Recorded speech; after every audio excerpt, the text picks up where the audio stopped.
really. And this is our challenge right now is to leave it behind us. A lot of good things tonight, but we have to focus on the next one, and really commit to keeping this edge that we've had the last 2 games, knowing that we'll be going into a hostile environment. So as quickly as we can, this one's done.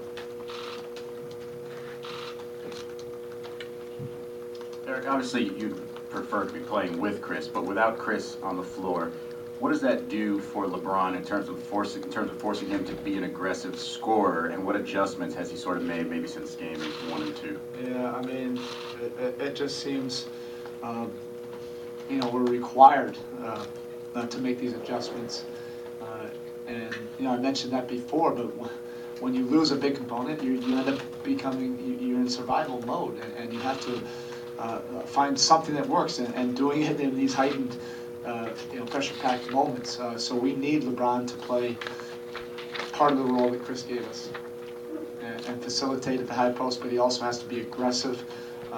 He has to play, multiple positions. He has to give a little bit of what we were missing. And he's been doing a great job of that. The attack mentality has been the biggest thing. Regardless of where he's playing on the court, we need him to be aggressive. And UD obviously, is playing a little bit more comfortable and a little bit more of his role that he's played, previous to Chris. Erik, obviously these things get automatically reviewed by the league, but the Udonis flagrant, do you have concerns of possibly going forward without him? And what was your view on that play and the Hansborough foul? There are 3 hard fouls in this game, and the league will review it. We thought he was making a play on the ball. It's a physical series. It is. Nobody wants to make it into anything more than that. We talk about all the time. You hear in one of our huddles, you hear us pregame, you hear us at practice. We have to beat them at the game of basketball. Anything that's over the line, we don't want any of that. But we have to play physical. We have to play with force. They're doing the same thing. So we'll just move on to the next game.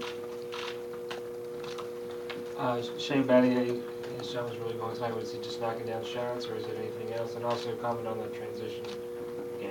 22 points. Well, we want to play more in the open court, but it's a whole lot easier said than done. You have to get the stops, and you have to corral and make sure you secure the rebound. But that's when we're at our best. Playing at that tempo and pace. Shane is giving us everything he's got defensively. He's got one of the toughest covers, at that position. He can't guard those guys by himself. He can't. He's given up too much weight, but he's heady enough, clever enough. He knows our system now that he can push him into help, guide him to where he can get some other people to help him operate in the crowd. And the shooting, we don't care. It was a matter of time. He's proven himself as a 3-point shooter. As long as he's getting good, clean looks and we're getting our attacks, we'll take it. Erik,